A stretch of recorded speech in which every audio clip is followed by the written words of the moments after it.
Thank you, David, for that timely reminder that moving mindfully in relationship with each other is one of the ways that we move mindfully on this earth. I invite you all to take a deep breath.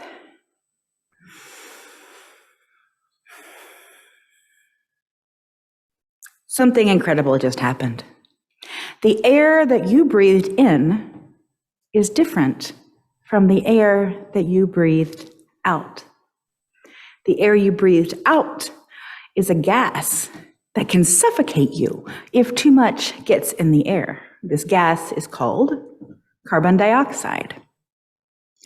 The oxygen that you breathed in is what makes energy for you from the food that you eat.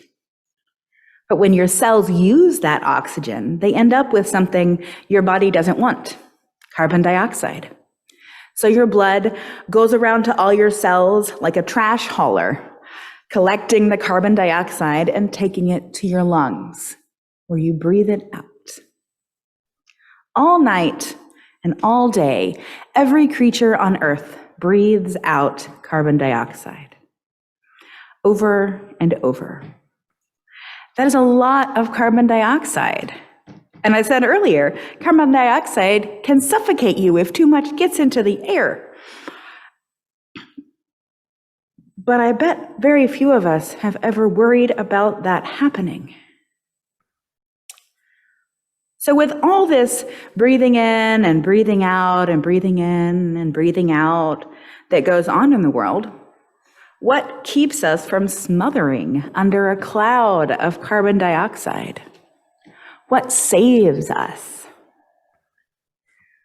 We are saved by something green.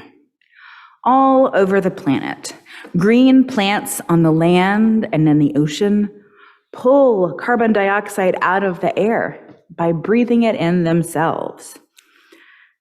The very same gas that could kill us if there was too much in the air is exactly what a green plant must have to live. Plants don't breathe with lungs, of course, like you or I. They breathe the carbon dioxide through millions of invisibly tiny holes on the undersides of their leaves and their stems called stomata. And these tiny openings can close and open at will. So every time a leaf breathes in carbon dioxide, it also breathes out an equal amount of pure oxygen. The leaf is getting rid of oxygen it doesn't want. The same oxygen that leaves breathe out is exactly what you need to breathe in and what I need. We can't live without it.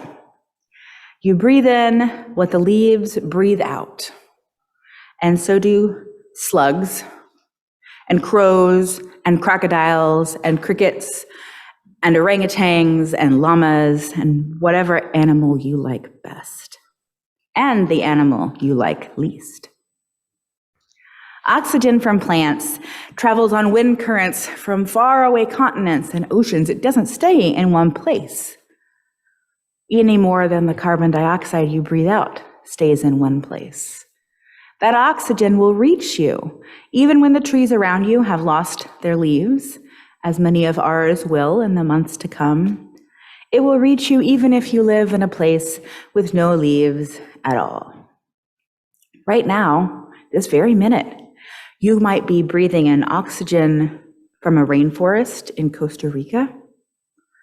You might be breathing in oxygen from a poppy field in Turkey. You might be breathing in oxygen that was put into the air by algae in the Pacific Ocean. That to me is utterly amazing, that we have evolved our lives so carefully and so interconnectedly on this planet, that exactly what we need is exactly what the plants provide, and what the plants need is exactly the thing that we don't, that we provide to them. If you think about it on a larger scale, our bodies breathe in and out with our lungs. But that breathing in and out that happens between the animals and plants of this world is almost like the breath of the earth itself. So if you are ever feeling lost or bewildered or unsure of your place in the world, simply breathe and remember that your breathing is part of the breath of life on this planet.